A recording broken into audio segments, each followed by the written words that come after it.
So hello people, this is your channel CATV and in this video we are going to revise the cooperative audit. ठीक है, cooperative society का हम audit इधर समझेंगे, right. So start करते बिना किसी देर के। अगर ऑडिटर की बात करें, अगर हम देखें ऑडिटर की बात करें, क्वालिफिकेशन ऑफ ऑडिटर, तो चार्टर्ड अकाउंटेंट यह पर्सन जो है holding government diploma in cooperative accounts and accountancy who serve as an auditor in the cooperative department of a government. तो चार्टर्ड अकाउंटेंट हो या चलो यार चार्टर्ड अकाउंटेंट नहीं है पर गवर्नमेंट डिप्लोमा तो होल्ड करके रखा है ना, ठीक है। वो ऑडिटर सर्व कर रहा है गवर्नमेंट ऑर्गेनाइजेशन के कोऑपरेटिव डिपार्टमेंट में। अगर हम समझे अपॉइंटमेंट ऑफ द ऑडिटर को, तो the auditor of cooperative society, अगर हम देखें अपॉइंटमेंट के रिस्पेक्ट में, the auditor of a cooperative society is appointed by registrar of company. तो देखो कोऑपरेटिव सोसाइटी के जो रजिस्ट्रार है वो ही जो है अपॉइंट करते हैं, right. The auditors of appointed conduct audit on behalf of registrar and submit report, ठीक है। तो उनको रिपोर्ट देगा, साथ ही साथ जो है सोसाइटी को रिपोर्ट देगा, सिंपल सी बात है। अब audit fees are paid by society on the base of statutory scale of fees prescribe by the registrar. और जो है इसको फीस पे करेंगे, और फीस पे करेंगे तो स्केल दे के रखेंगे, स्केल के हिसाब से फीस पे करनी है। तो स्केल के हिसाब से फीस पे करनी है, साथ ही साथ जो है रिपोर्ट जो है वो सोसाइटी को जाएगी। तो सिंपल से आ जाए, सोसाइटी को रिपोर्ट जाएगी, सोसाइटी फीस पे करेगी, फीस का स्केल जो है रजिस्ट्रार डिटरमाइन करेगा, राइट। अब बात आती है कि बुक्स एंड अकाउंट की, तब समझो क्या बोला है। The books of account require to be maintain in terms as per the instruction of the registrar. तो रजिस्ट्रार इंस्ट्रक्ट करेगा बुक्स ऑफ अकाउंट आपको मेंटेन करना है, ठीक है। तो books of account require to be maintain in terms of the instruction of the registrar, ठीक है। तो मनी रिसीव एंड एक्सपेंडेड, ठीक है। तो मनी के रिस्पेक्ट में receive and expended, sale and purchases की परचेसेस एंड सेल, ये हो गया। असेट एंड लाइबिलिटी, ये हो गया। तो सम of money receive, money expended, sale and purchases, asset and liability. अब the society is at liberty to maintain such additional record. अब सोसाइटी के पास लिबर्टी है कि भैया वो एडिशनल रिकॉर्ड जो बना सकता है, साथ ही साथ जो है उसको ये सब चीज़ें तो रखनी ही हैं, ठीक है। अब अगर सोसाइटी इंगेज है प्रोडक्शन में, मैन्युफैक्चरिंग में, प्रोसेसिंग में, जैसे कि अमूल कोऑपरेटिव सोसाइटी, ठीक है, तो वो यूटिलाइजेशन ऑफ मटेरियल, लेबर और अदर कॉस्ट उनको रखना ही पड़ेगा कि कितना मटेरियल है और कितना यूटिलाइजेशन है, ठीक है। तो utilization of material, labour and other cost. तो अपन ने क्या पढ़ा कि जो है रजिस्ट्रार है वो इंस्ट्रक्शन देता है, और जो है रजिस्ट्रार इंस्ट्रक्शन देता है बाकायदा जो है आपको बुक्स बनानी है in respect of money received and expended, sale and purchase, साथ ही साथ असेट एंड लाइबिलिटी के रिस्पेक्ट में। अब यूटिलाइजेशन ऑफ मटेरियल, लेबर के रिस्पेक्ट में अगर कोऑपरेटिव सोसाइटी इंगेज है प्रोडक्शन, मैन्युफैक्चरिंग और प्रोसेसिंग में, साथ ही साथ 5 रजिस्टर है। अब 5 रजिस्टर है, वो कौन कौन सा रजिस्टर है कि property and investment register, FD register, surety register, summary register of daily cash sale और register of collection from debtor. तो देखो सिंपल सी बात है, 5 रजिस्टर है। तो रजिस्टर एक तो होता है अपने डे टू डे में जो हम रजिस्टर से इनकाउंटर होते हैं, एक तो भैया डेली कैश सेल होती है और क्रेडिट सेल भी होती है। तो भैया कैश सेल होती है तो कैश सेल का रजिस्टर, उसका समरी रजिस्टर, क्रेडिट सेल होती है तो क्रेडिट सेल का रजिस्टर, और साथ ही साथ रिकवरी फ्रॉम द डेटर का register, register of collection from debtor, कितने डेटर है उतना कलेक्शन है, मतलब डेटर का रजिस्टर, या अपन बोल सकते हैं क्रेडिट सेल रजिस्टर। फिर जो है property investment register, FD register और श्योरिटी रजिस्टर, ठीक है। तो ये हम समझ सकते हैं। तो हमने क्या देखा कि देखो सिंपल सी बात है, ये अपन ने 3 चीज़ें ऊपर की पढ़ी। साथ ही साथ जो है अगर का सोसाइटी इंगेज है in the production, manufacturing, processing, बाकायदा utilization of material, labour and cost, और जो है ये सारे रजिस्टर है, ठीक है। तो ये जो है आपको बुक्स एंड अकाउंट्स के रिस्पेक्ट में ये सब चीज़ें हैं, ठीक है। अब चलो ये अपन ने क्वेश्चन नंबर 9 हम देखेंगे बुक्स एंड अकाउंट के रिस्पेक्ट में। मल्टी स्टेट कोऑपरेटिव सोसाइटी को ये सब बनाना पड़ता है। अगर आप क्वेश्चन नंबर 9 देखेंगे तो लिखा हुआ है, ठीक है, मल्टी स्टेट कोऑपरेटिव सोसाइटी को ये सब चीज़ें रखनी पड़ती है, ठीक है। मल्टी स्टेट कोऑपरेटिव सोसाइटी को बुक्स ऑफ अकाउंट ये सब बनानी पड़ती है। आती बात अगर हम देखें तो रिस्ट्रिक्शन ऑफ शेयर होल्डिंग। जी, हम कोऑपरेटिव सोसाइटी में वही चीज़ करने वाले हैं जिसके रिस्पेक्ट में क्वेश्चन आने वाले हैं, तो हम इससे ज़्यादा इसको नहीं करने वाले हैं। भले ही इसमें चीज़ें दे के रखी हो, पर हम जो है ज़्यादा नहीं करने वाले। जो क्वेश्चंस हैं हम क्वेश्चंस को ही करेंगे। ठीक है। अब रिस्ट्रिक्शन ऑफ शेयर होल्डिंग की बात करें तो उसके ऊपर अपन ने पढ़ लिया था, अपॉइंटमेंट ऑफ ऑडिटर के रिस्पेक्ट में हमने बात कर ली थी, बुक्स ऑफ अकाउंट के रिस्पेक्ट में बात कर ली है। अब restriction on share holding, section 5 of cooperative society act provide that in case of a society where a liability of member of society is limited, मतलब कि ऐसी सोसाइटी जहाँ पे लाइबिलिटी ऑफ मेंबर लिमिटेड है, no member of society other than registered society. तो society जिसमें liability of member registered है मतलब लिमिटेड है, तो क्या बात कर रहे हैं कि section 5 of cooperative society provide that in case of a society where the liability of member is limited. तो सोसाइटी है, ठीक है, where the liability of member of society, liability of member of society जो है, liability of member of society limited है, no member of society other than a registered society can hold such portion, मतलब कि registered society के अलावा कोई भी portion hold नहीं कर सकता। तो no member of society other than registered society can hold such portion of the share capital of the society as would exceed a maximum of 20% of total number of share और value of share holding to ₹1000। ठीक है, ठीक है ना। तो no member of society other than registered society can hold such portion of share capital of the society as would exceed maximum of 20% of total number of share, 20% of total number of share और value of share holding 1000।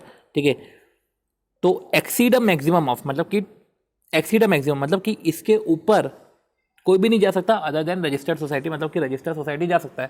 ठीक है, कि 20% of total number of share और value of share holding 1000।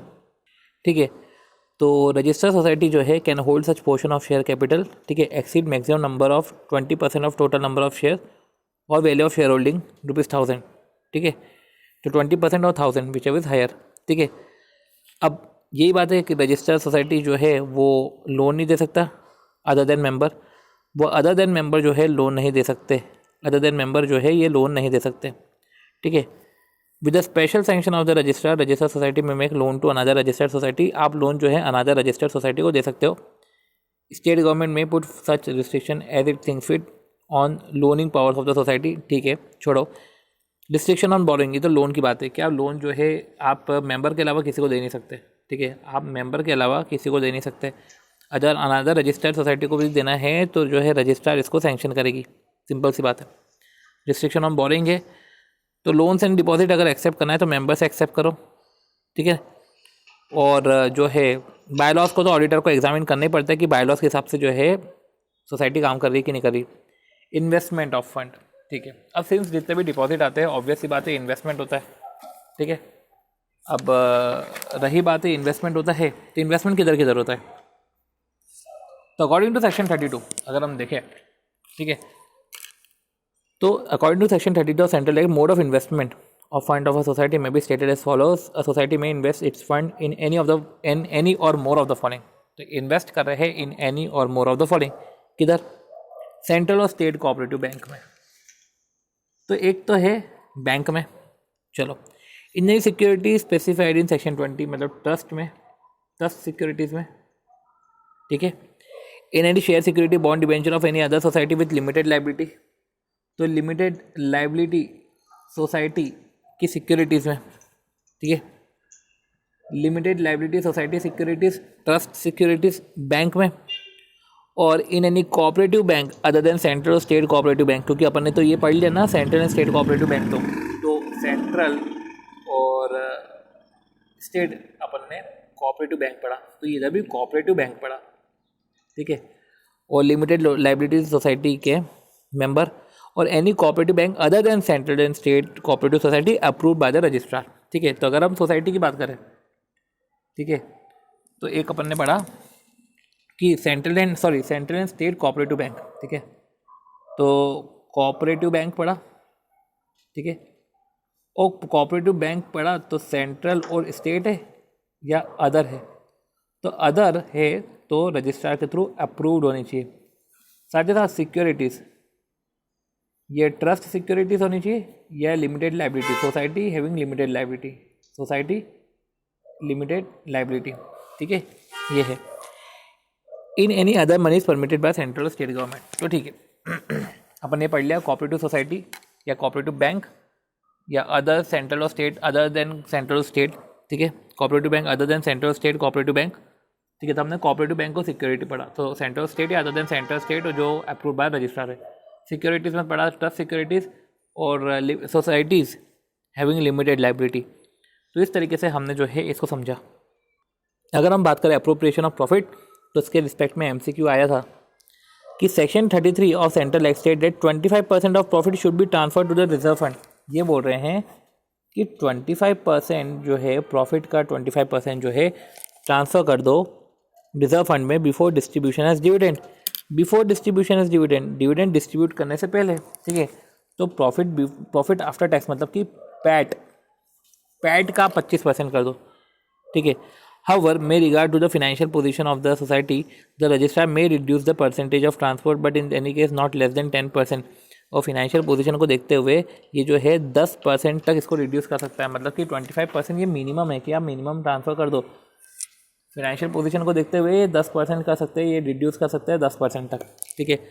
Contribution to charitable purpose, तो registrar society जो है में with the sanction of the registrar, वही जैसे कि सैंक्शन ऑफ द रजिस्ट्रार पे आप लोन दे सकते हो अदर कोऑपरेटिव सोसाइटी को, इधर भी जो है with the sanction of the registrar contribute not exceeding मतलब up to 10% of the net profit remaining after compulsory transfer of reserve fund, ठीक है, फॉर एनी चैरिटेबल पर्पस। देखो रिजर्व फंड में ट्रांसफ़र करने के बाद, अभी तो अपन ये पैट पढ़ा, उसमें बोल रहे हैं कि पैट में से रिजर्व फंड में आपने जो ट्रांसफ़र करा उसके बाद जो है बैलेंस आया, उसका आप मैक्सिमम 10% जो है आप चैरिटेबल पर्पस में दे सकते हो, ठीक है। आप चैरिटेबल पर्पस में दे सकते हो, ठीक है। अब इन्वेस्टमेंट ऑफ रिजर्व फंड, तो जो भी सिंपल सी बात है, जो इन्वेस्टमेंट है, ठीक है। तो सम of the state act provided society में यूज़ द रिजर्व फंड, ठीक है। तो चलो छोड़ो। कॉन्ट्रीब्यूशन टू एजुकेशन फंड, ये तो अपन ने चैरिटेबल पर्पस में अपन ने पढ़ लिया कि प्रॉफिट जो है उसमें रिजर्व फंड माइनस करने के बाद। तो इस तरीके से हम जो है हम क्या समझे कि भैया अब बुक्स एंड अकाउंट के रिस्पेक्ट में हमने देखा, हमने रिस्ट्रिक्शन ऑन शेयर होल्डिंग देखा कि शेयर होल्डिंग पे रिस्ट्रिक्शन है 20% of total number of share of value of share holding 1000, उसका एक्सीड जो है रजिस्टर्ड सोसाइटी के मेंबर होल्ड कर सकते हैं, उसके अलावा कोई होल्ड नहीं कर सकता। बोरोइंग और रिस्ट्रिक्शन ऑफ लोन के रिस्पेक्ट में है कि अनादर रजिस्ट्रार को अगर आप दे रहे हो लोन तो ऑब्वियस सी बात है कि सैंक्शन चाहिए रजिस्ट्रार का। साथ ही साथ इन्वेस्टमेंट ऑफ फंड के रिस्पेक्ट में हमने बात कर ली है, ठीक है। और 25% ऑफ प्रॉफिट जो है बिफोर डिस्ट्रीब्यूशन ऑफ डिविडेंड आपको जो है ट्रांसफ़र करना पड़ेगा रिजर्व फंड में। साथ ही साथ कंट्रीब्यूशन टू चैरिटेबल पर्पस जो है रजिस्टर्ड सोसाइटी जो है सैंक्शन कर सकता है, और 10% जो है मैक्सिमम 10% ऑफ नेट प्रॉफिट वो भी रिजर्व फंड में ट्रांसफ़र करने का चैरिटेबल पर्पस में आप कर सकते हो, ठीक है। कंट्रीब्यूशन टू एजुकेशन फंड, ठीक है, ठीक है, चलो ठीक है, कंट्रीब्यूट कर सकते हो एजुकेशन फंड में, जो अप्रोप्रिएट रेट प्रिस्क्राइब है आप कर सकते हो, ठीक है। और ये एक चार्ज है contribution to appropriate education fund, ये चार्ज ऑन प्रॉफिट है, इसको अप्रोप्रिएशन मत मान लेना, ये अप्रोप्रिएशन नहीं है। सो इस तरीके से अगर हम देखें special feature of cooperative society audit, ये इंपॉर्टेंट है, special feature for cooperative society audit, ठीक है। क्या बोल रहे हैं special feature of cooperative society audit. फिर अगर हम बात करें तो special feature of cooperative audit, तो special feature of cooperative audit क्या है, एग्जामिनेशन ऑफ ओवरड्यू डेप्ट। तो क्या बोल रहे हैं कि ओवरड्यू डेप्ट for a period of 6 month to 5 year, okay. तो अब आती बात special feature of cooperative audit. अब special feature of cooperative audit, आप कोऑपरेटिव सोसाइटी का ऑडिट कर रहे हो तो ये स्पेशल फीचर है, ध्यान रखना। तो ये स्पेशल फीचर है एग्जामिनेशन ऑफ ओवरड्यू डेप्ट, तो ओवरड्यू डेप्ट का एग्जामिनेशन, सर्टिफिकेशन ऑफ बैड डेप्ट, adherence to cooperative principles, observation जो है of the provisions, observation of the act and rules, audit classification of society, special report to registrar. तो ये सब स्पेशल फीचर्स है। जैसे कि एग्जामिनेशन ऑफ ओवरड्यू डेप्ट का अच्छा है, ठीक है। तो ओवरड्यू डेप्ट for a period of 6 month to 5 years and more than 5 years. अच्छा हाँ, याद आया कि ओवरड्यू डेप्ट जो है 6 मंथ से 5 ईयर्स और more than 5 years will have to be classified and shall be reported by an auditor. Further analysis of this overdue डेप्ट from the view point of chances of recovery will have been made, ठीक है। तो एक तो अपन ने classification कर दिया, further analysis from the point of view of recovery, ठीक है, will have to be made to be classified as good or bad. The auditor will have to ascertain the proper provision for doubtful debt is made and whether the same is satisfactory, तो further analysis करना पड़ेगा, ठीक है, recovery के point of view से, और पता करना पड़ेगा कि ये गुड है या बैड है, और जो भी है, ठीक है, तो इसके अकॉर्डिंग जो है एडिक्वेट आपको प्रोविजन बनाने के हैं, ठीक है। परसेंटेज ऑफ ओवरड्यू डेब्ट to the working capital and loan advance will have to be compared with last year. अब जो भी है ओवरड्यू डेब्ट है, ठीक है, ये ओवरड्यू डेब्ट का परसेंटेज जो है वो कंपेयर करो कि भैया लास्ट ईयर में भी तो ऐसा ही हुआ था कि हमने लोन दिया था, working capital and loans advance, ठीक है, परसेंटेज ऑफ ओवरड्यू डेब्ट to the working capital and loan advance, और examine whether the due and proper action of recovery, क्योंकि ओवरड्यू हो चुके हैं, ठीक है, और due and proper action of recovery are taken, the position regarding cases in cooperative court and district court, अगर court में है तो कोर्ट में केसेस कहाँ तक चल रहे हैं, कहाँ तक पेंडिंग है। सर्टिफिकेशन ऑफ बैड डेब्ट की बात करें तो बैड डेब्ट and irrecoverable loss before being right of against bad डेब्ट फंड, रिजर्व फंड एक्सेट्रा, तो जो बैड डेब्ट लॉसेस है राइट ऑफ होने से पहले should be certified as bad डेब्ट और irrecoverable loss by the auditor. भैया अगर बैड डेब्ट हो रहे हैं तो सबसे पहले ऑडिटर के द्वारा सर्टिफाई होंगे, तब जाके राइट ऑफ होंगे। Where no such requirement exist, managing committee of the society must authorise, तो अगर ऑडिटर नहीं सर्टिफाई करेगा तो मैनेजिंग कमेटी सर्टिफाई करेगी, मतलब कोई ना कोई तो बैड डेब्ट सर्टिफाई करेगा, तब जाके ही राइट ऑफ होगा, ऐसे वैसे राइट ऑफ नहीं होने वाला। अदरवाइज जो है हमने माल बेचा और हमेशा बोल दिया कि बैड डेब्ट हो गया या राइट ऑफ करवा लिया और पैसे हमने 2 नंबर में रिसीव कर लिए, ठीक है। तो अपन ने क्या बोला कि जो है स्पेशल फीचर में कि एग्जामिनेशन ऑफ ओवरड्यू डेब्ट क्लासिफिकेशन कर लो 6 महीने से 5 साल और मोर देन 5 ईयर्स, ठीक है। इसका फर्दर एनालिसिस करेंगे रिपोर्टिंग पॉइंट ऑफ व्यू से, वे गुड है कि बैड है, और उसके अकॉर्डिंग जो है हम अपना प्रॉपर प्रोविजन बनाएंगे, ठीक है। ये जो ओवरड्यू डेब्ट है हमको कंपेयर भी करना चाहिए लास्ट ईयर से, और ये भी एग्जामिन करना चाहिए कि वेदर जो है प्रॉपर, अब देखो ओवरड्यू तो हो चुके हैं, हमने एग्जामिन भी कर लिया, और ये भी देखो कि भैया प्रॉपर रिकवरी एक्शन इसके रिस्पेक्ट में ले रहे हैं कि नहीं ले रहे हैं, वो किधर किधर क्या क्या केसेस पेंडिंग है। तो इस तरीके से जो है हमको ये सब चीज़ें देखनी चाहिए। सर्टिफिकेट ऑफ बैड डेब्ट के रिस्पेक्ट में भी ऐसा ही है कि बैड डेब्ट या इररिकवरेबल लॉसेस है तो राइट ऑफ करने से पहले कि यार फंड बना हुआ है, और राइट ऑफ करने से पहले सर्टिफाई करवा लो ऑडिटर से, और ऑडिटर से तब सर्टिफाई करवा लो अगर लॉ बोले तो, अदरवाइज जो है मैनेजिंग कमेटी से करवा लो सोसाइटी के। फिर आता है अडहेरेंस टू कोऑपरेटिव प्रिंसिपल्स। तो कंप्लायंस ऑफ कोऑपरेटिव प्रिंसिपल में ऐसा है कि asset in general how far the object for which the cooperative society set up has been achieve, objective कितनी % अचीव हुआ in the course of working. The assessment is not necessary in terms of profit but in terms of extending benefit to members. ठीक है, कोई ज़रूरी नहीं है कि हम प्रॉफिट के हिसाब से ही जो है इसका असेसमेंट करें। Assessment in terms of extending benefit to members who have form the society, किस तरीके से जो है how far the object has been achieve, ठीक है, किस तरीके से जो आपको बेनिफिट्स देना था मेंबर को, आपने कितने % तक दे दिया, अगर, और या अपन बोल सकते हैं कि कितनी फार तक आपने ऑब्जेक्टिव्स अचीव करे। वाइल ऑडिटिंग द एक्सपेंसेस, अभी तक बात कर रहे हैं while auditing the expenses, auditor should see that they are economically incurred. ठीक है, तो एक्सपेंडिचर जब हो रहे हैं कोऑपरेटिव प्रिंसिपल्स में ये सही है कि प्रोप्राइटी का ध्यान रखा वाइल मेकिंग एक्सपेंडिचर, ठीक है, कोई वेस्टेज ऑफ फंड नहीं होना चाहिए, प्रोप्राइटी नेचर का ध्यान रखना चाहिए, प्रोप्राइटी, ठीक है, the principle of propriety audit should be followed. मतलब सिंपल से बात है कि एक्सपेंडिचर कर रहे हो उस हिसाब से करो, as a person of ordinary prudence जो है जितना विजिलेंट रहता है अपने मनी के रिस्पेक्ट में, वैसे ही जो है एक्सपेंडिचर करना है, कोई वेस्टेजेस नहीं होना चाहिए फंड का। सो जो है अडहेरेंस ऑफ कोऑपरेटिव प्रिंसिपल्स में अपन ने देख लिया कि principle of propriety audit follow होता है, मतलब कि कोऑपरेटिव प्रिंसिपल ये है कि कोई भैया देखो कोई वेस्टेजेस ऑफ फंड नहीं होना चाहिए, और हमको ये भी चेक करना चाहिए अडहेरेंस टू कोऑपरेटिव प्रिंसिपल्स में हमको ये भी चेक करना है कि देखो कि एसेट इन जनरल पता करो कि हाउ फार जो है ऑब्जेक्टिव अचीव हुए हैं इन टर्म्स ऑफ प्रॉफिट। तो इन टर्म्स ऑफ प्रॉफिट ये अपन बोल सकते हैं in terms of extending benefit to members, ठीक है, तो कितने % तक, कितनी दूरी तक आपने अपने ऑब्जेक्टिव्स को अचीव कर लिए गए हैं, ठीक है। फिर अगली बात आती है स्पेशल फीचर में observation of the provisions of the act and rules. तो point out the infringement with the provisions of cooperative society act rules and bylaws. तो पॉइंट आउट द इन्फ्रिंजमेंट, हमको ये पॉइंट आउट करना है कि infringement कि कौन कौन से एक्ट रूल्स एंड बायलॉज जो फॉलो नहीं होते हैं, तो ऑडिटर को पॉइंट आउट करना पड़ता है। फिनेंशियल इम्प्लीकेशन ऑफ इन्फ्रिंजमेंट, तो point out the infringement and financial implication of infringement should be properly assessed and reported. Some of the state act contain restriction on payment of dividend which should be noted by the auditor. तो कुछ कुछ state act में जो है restriction on dividend है, ठीक है, restriction on payment of dividend है, तो ये भी ऑडिटर को नोट करना चाहिए। मतलब इन द सेंस कि आप पहले इन्फ्रिंजमेंट फाइंड आउट करो, ठीक है, रिस्ट्रिक्शंस फाइंड आउट करो, point out the infringement with the provisions, financial implication उन इन्फ्रिंजमेंट के वो असेस होना चाहिए, ये तो है। और साथ ही साथ जो है किसी बहुत सारे स्टेट एक्ट में जो है restriction on payment of dividend है, ठीक है, वो भी जो है ऑडिटर को नोट करना चाहिए।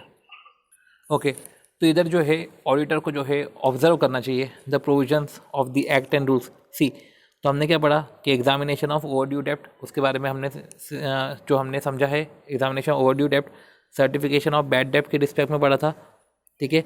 अध्ययरेंस टू कोऑपरेटिव प्रिंसिपल, कि हमें जो है कोऑपरेटिव प्रिंसिपल्स के अध्ययन में जो रह के काम करना है। अध्ययरेंस टू कोऑपरेटिव प्रिंसिपल में हमने ये देखा था कि प्रिंसिपल ऑफ प्रोप्राइटरी ऑडिट हमको फॉलो करने का है।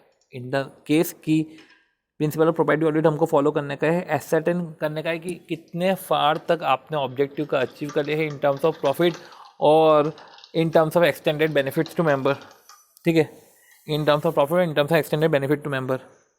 फिर अगर हम बात करें इसके बाद जो है हम ऑब्जर्वेशन ऑफ प्रोविजंस रूल्स, ठीक है, तो पॉइंट आउट, तो हमको पॉइंट आउट करना है infringement with act rules and regulation. तो हमको क्या है ऑडिटर को ऑब्जर्व करना है the provisions of the act and rules, तो point out the infringement of act rules and regulation, ठीक है, point out the financial implication of infringement. साथ ही साथ कुछ कुछ स्टेट एक्ट में तो डिविडेंड पे भी रिस्ट्रिक्शन रहता है, तो ऑडिटर को ये सब भी देखना चाहिए। फिर ऑडिट क्लासिफिकेशन ऑफ सोसाइटी, ये इंपॉर्टेंट है कि after a judgement of overall performance of an audit, simple सी बात है, जो है ऑडिटर जब है पूरे सोसाइटी को ऑडिट कर लेता है तो उसके बाद वो क्लास रिवॉर्ड करता है, ठीक है, award class to society, class award करता है सोसाइटी को ऑडिटर आफ्टर ऑडिट के बाद जो है क्लास अवार्ड करता है, ठीक है, कि भैया ये मैंने ऑडिट करा है, तुम्हारी ये क्लास है। और जजमेंट जो है स्पेसिफाइड क्राइटेरिया के रिस्पेक्ट में है, वो क्राइटेरिया जो है रजिस्ट्रार जो है वो क्राइटेरिया देता है, ठीक है। अब क्लास अवार्ड कर दिया सोसाइटी को, अगर उसको अपील करना है तो वो ऑडिटर के खिलाफ अपील भी कर सकता है रजिस्ट्रार को, ठीक है। और जो है अगर अपील करना है तो जो है सोसाइटी अपील भी कर सकती है रजिस्ट्रार को, ठीक है। Auditor should be very careful, इसके ऑडिटर को केयरफुल होना चाहिए, ठीक है।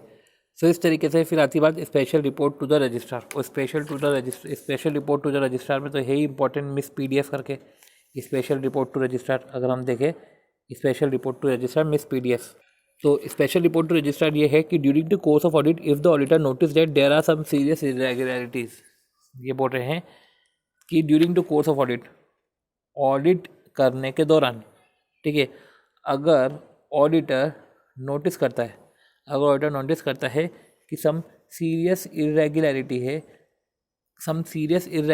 है in the working of the society, he में report this special matters to the registrar, ठीक है। तो ऑडिटर जो है ऑडिट कर रहा है सोसाइटी का और उसको जो है सम सीरियस इरेगुलरिटी दिख रही है सोसाइटी के अंदर, ठीक है, तो वो स्पेशल मैटर जो है रजिस्ट्रार को रिपोर्ट करता है, ठीक है।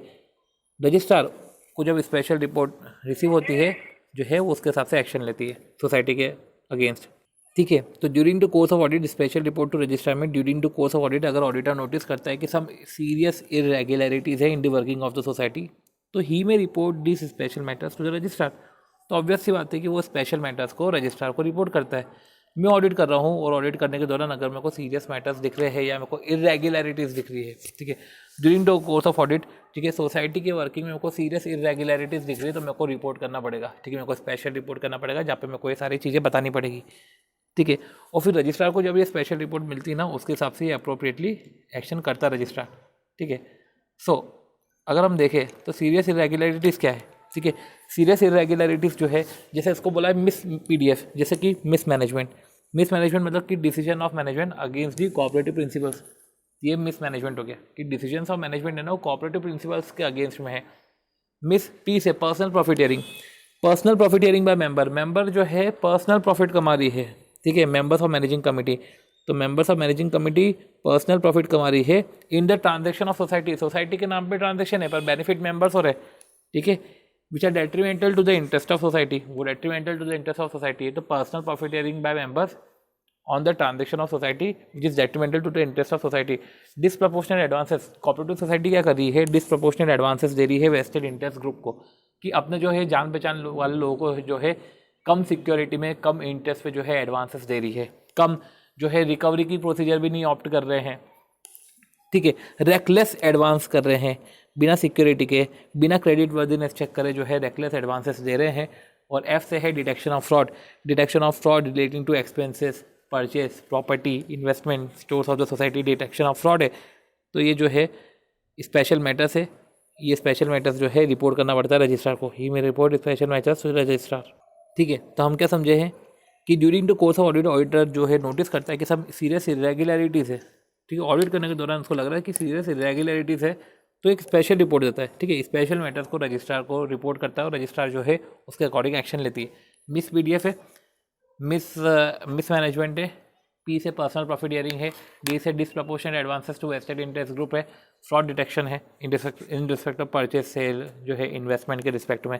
ये सब स्पेशल फीचर्स है जिसमें अपन ने ओवरड्यू डेप्ट देख लिया है और एग्जामिने सर्टिफिकेशन ऑफ ओवरड्यू डेप्ट देख लिया है, adherence to cooperative principle and observance of provision act and rules. तो ठीक है, देखो adherence to cooperative principle and जो है अध्यरेंस टू कोऑपरेटिव प्रिंसिपल के साथ observance of provision rules and regulation, ठीक है।